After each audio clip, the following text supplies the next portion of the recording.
마가복음 11장. 그들이 예루살렘 가까이에 곧 올리브산에 있는 벳바게와 베다니 가까이에 이르렀을 때에 예수께서 제자 둘을 보내시며 그들에게 말씀하셨다. 너희는 맞은편 마을로 가거라. 거기에 들어가서 보면 아직 아무도 탄 적이 없는 새끼 나귀 한 마리가 매여 있을 것이다. 그것을 풀어서 끌고 오너라. 어느 누가 왜 이러는 거요? 하고 물으면 주님께서 쓰시려고 하십니다. 쓰시고 나면 지체 없이 이리로 돌려보내실 것입니다. 하고 말하여라. 그들은 가서 새끼 나귀가 바깥 길 쪽으로 나 있는 문에 매여 있는 것을 보고 그것을 풀었다. 거기에 서 있는 사람들 가운데 몇 사람이 그들에게 물었다. 새끼 나귀를 풀다니 무슨 짓이요? 제자들은 예수께서 일러주신 대로 그들에게 말하였다. 그러자 그들은 가만히 있었다.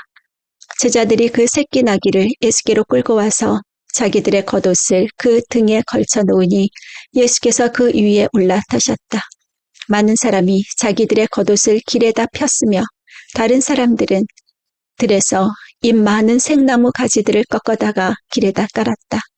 그리고 앞에 서서 가는 사람들과 뒤따르는 사람들이 외쳤다. 호산나! 복되시다. 주님의 이름으로 오시는 분. 복되다. 다가오는 우리 조상 다윗의 나라여. 더없이 높은 곳에서 호산나. 예수께서 예루살렘에 이르러 성전에 들어가셨다. 그는 거기서 모든 것을 둘러보신 뒤에 날이 이미 저물었으므로 12 제자와 함께 베다니로 나가셨다.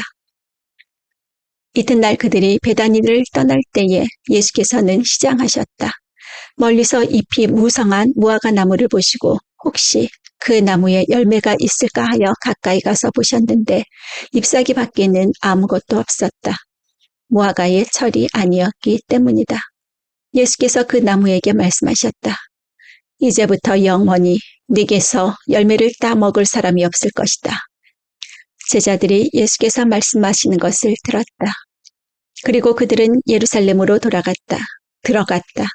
예수께서 성전에 들어가셔서 성전 뜰에서 팔고 사고 하는 사람들을 내쫓으시면서 돈을 바꾸어주는 사람들의 상과 비둘기를 파는 사람들의 의자를 둘러엎으시고 성전 뜰을 가로질러 물건을 나르는 것을 금하셨다. 예수께서는 가르치시면서 그들에게 말씀하셨다. 기록한 바 내 집은 만민이 기도하는 집이라고 불릴 것이다 하지 않았느냐. 그런데 너희는 그곳을 강도의 소굴로 만들어버렸다. 대제사장들과 율법학자들이 이 말씀을 듣고서는 어떻게 예수를 없애버릴까 하고 방도를 찾고 있었다. 그들은 예수를 두려워하고 있었던 것이다. 무리가 다 예수의 가르침에 놀라고 있었기 때문이다. 저녁 때가 되면 예수와 제자들은 의례 성 밖으로 나갔다. 이른 아침에 그들이 지나가다가 그 무화과 나무가 뿌리째 말라 버린 것을 보았다. 그래서 베드로가 전날 일이 생각나서 예수께 말하였다. 라삐님, 저것 좀 보십시오. 선생님이 저주하신 저 무화과 나무가 말라버렸습니다. 예수께서는 그들에게 말씀하셨다. 하나님을 믿어라. 내가 진정으로 너희에게 말한다. 누구든지 이 산더러 번쩍 들려서 바다에 빠져라 하고 말하고 마음에 의심하지 않고 말한 대로 될 것을 믿으면 그대로 이루어질 것이다. 그러므로 나는 너희에게 말한다. 너희가 기도하면서 구하는 것은 무엇이든지 이미 그것을 받은 줄로 믿어라. 그리하면 너희에게 그대로 이루어질 것이다. 너희가 서서 기도할 때에 어떤 사람과 서로 등진 일이 있으면 용서하여라. 그래야 하늘에 계신 너희 아버지께서도 너희의 잘못을 용서해 주실 것이다. 없음. 그들은 다시 예루살렘에 들어갔다. 예수께서 성전뜰에서 거닐고 계실 때에 대제사장들과 율법학자들과 장로들이 예수께로 와서 물었다. 당신은 무슨 권한으로 이런 일을 합니까?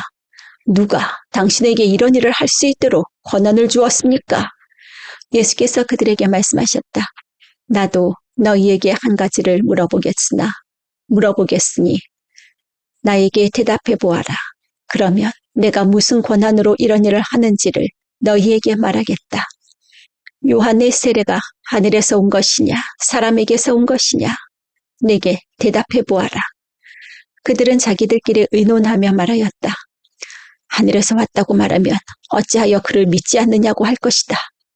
그렇다고 해서 사람에게서 왔다고 대답할 수도 없지 않은가. 그들은 무리를 무서워하고 있었다. 무리가 모두 요한을 참 예언자로 알고 있었기 때문이다. 그래서 그들이 예수께 대답하였다. 모르겠습니다. 예수께서 그들에게 말씀하셨다. 나도 내가 무슨 권한으로 이런 일을 하는지를 너희에게 말하지 않겠다. 12장. 예수께서 그들에게 비유로 말씀하기 시작하셨다. 어떤 사람이 포도원을 일구어서 울타리를 치고 포도즙을 짜는 확을 파고 짜는 확을 파고 망대를 세웠다. 그리고 그것을 농부들에게 새로 주고 멀리 떠났다. 때가 되어서 주인은 농부들에게서 포도원 소출의 얼마를 받으려고 한 종을 농부들에게 보냈다. 그런데 그들은 그 종을 잡아서 때리고 빈손으로 돌려보냈다. 주인이 다시 다른 종을 농부들에게 보냈다. 그랬더니 그들은 그 종의 머리를 때리고 그를 능욕하였다. 주인이 또 다른 종을 농부들에게 보냈더니 그들은 그 종을 죽였다. 그래서 또 다른 종을 많이 보냈는데 더러는 때리고 더러는 죽였다. 이제 그 주인에게는 단 한 사람, 곧 사랑하는 아들이 남아 있었다. 마지막으로 그 아들을 그들에게 보내며 말하기를 그들이 내 아들이야 존중하겠지 하였다. 그러나 그 농부들은 서로 말하였다. 이 사람은 상속자다. 그를 죽여버리자. 그러면 유산은 우리의 차지가 될 것이다. 그러면서 그들은 그를 잡아서 죽이고 포도원 바깥에다가 내던졌다. 그러니 포도원 주인이 어떻게 하겠느냐. 그는 와서 농부들을 죽이고 포도원을 다른 사람들에게 줄 것이다. 너희는 성경에서 이런 말씀도 읽어보지 못하였느냐. 집을 짓는 사람이 집을 짓는 사람이 버린 돌이 집 모퉁이의 머릿돌이 되었다. 이것은 주님께서 하신 일이요 우리 눈에는 놀랍게 보인다. 그들은 이 비유가 자기들을 겨냥하여 하신 말씀인 줄을 알아차리고 예수를 잡으려고 하였다. 그러나 그들은 무리를 무서워 두려워하여 예수를 그대로 두고 떠나갔다. 그들은 말로 예수를 책잡으려고 바리새파 사람들과 헤롯 당원 가운데서 몇 사람을 예수께로 보냈다. 그들이 와서 예수께 말하였다. 선생님, 우리는 선생님이 진실한 분이시고 아무에게나 매이지 않는 분이심을 알고 있습니다. 선생님은 사람의 겉모습으로 판단하지 않으시고 하나님의 길을 참되게 가르치십니다. 그런데 황제에게 세금을 바치는 것이 옳습니까? 옳지 않습니까? 바쳐야 합니까? 바치지 말아야 합니까? 예수께서 그들의 속임수를 아시고 그들에게 말씀하셨다. 어찌하여 나를 시험하느냐? 데나리온 한 잎을 가져다가 나에게 보여보아라. 그들이 그것을 가져오니 예수께서 그들에게 물으셨다. 이 초상은 누구의 것이며 적힌 글자는 누구의 것이냐? 그들이 대답하였다. 황제의 것입니다. 예수께서 그들에게 말씀하셨다. 황제의 것은 황제에게 돌려주고 하나님의 것은 하나님께 돌려드려라. 그들은 예수께 경탄하였다. 부활이 없다고 주장하는 사두개파 사람들이 예수께 와서 물었다. 선생님, 모세가 우리에게 써주기를 어떤 사람의 형이 자식이 없이 아내만 남겨두고 죽으면 그 동생이 그 형수를 맞아들여서 그의 형에게 대를 이을 자식을 낳아주어야 한다 하였습니다. 형제가 7이 있었습니다. 그런데 마지가 아내를 얻었는데 죽을 때에 자식을 남기지 못하였습니다. 그리하여 둘째가 그 형수를 맞아들였는데 그도 또한 자식을 남기지 못하고 죽고 셋째도 그러하였습니다. 7이 모두 자식을 두지 못하였습니다. 맨 마지막으로 그 여자도 죽었습니다. 그들이 살아날 부활 때에 그 여자는 그들 가운데 누구의 아내가 되겠습니까? 7이 모두 그 여자를 아내로 맞아들였으니 말입니다. 예수께서 그들에게 말씀하셨다.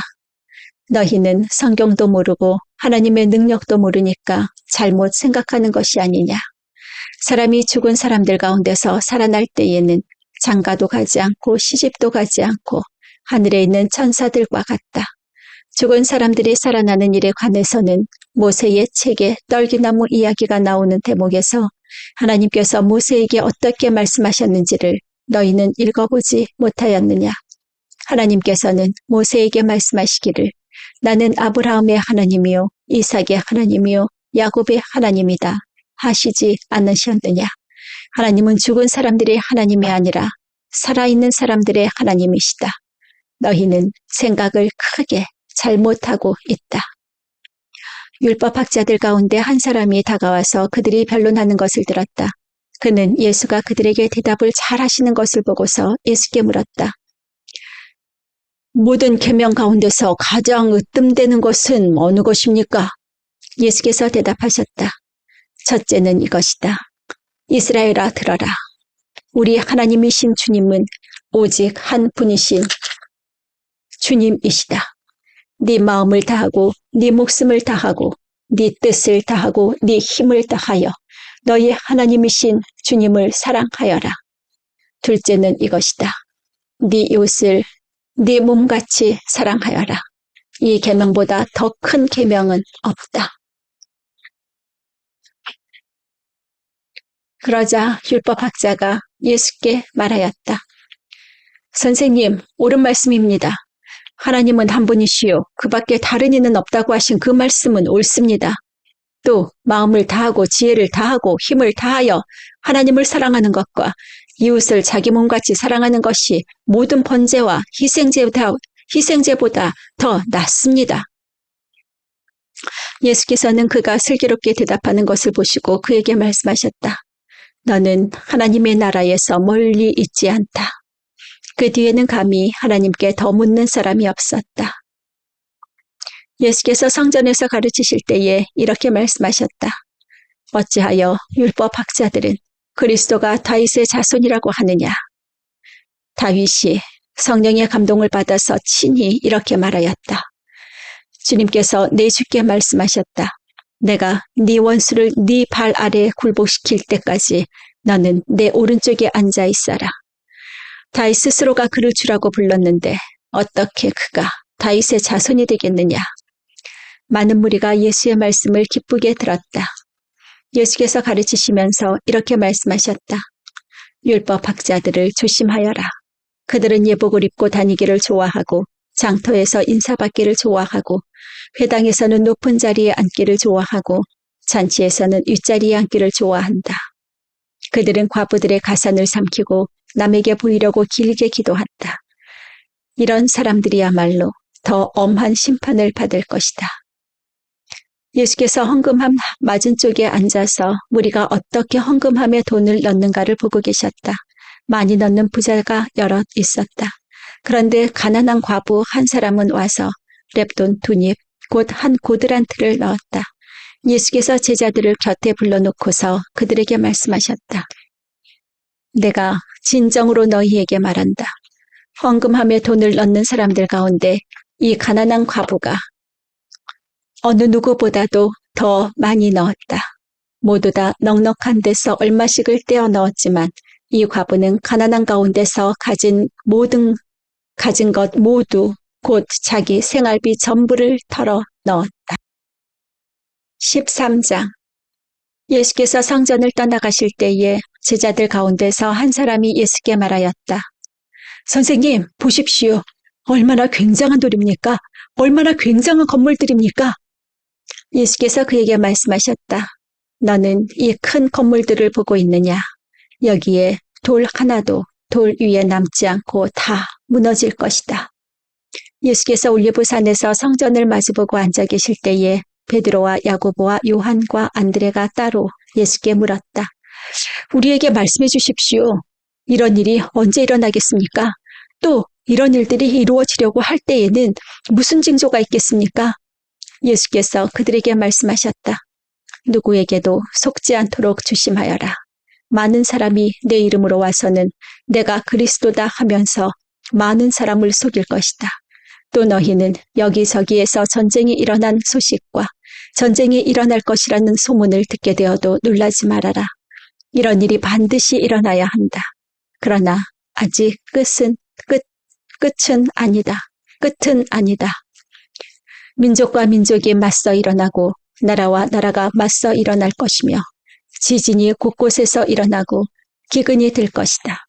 이런 일들은 진통의 시작이다. 너희는 스스로 조심하여라.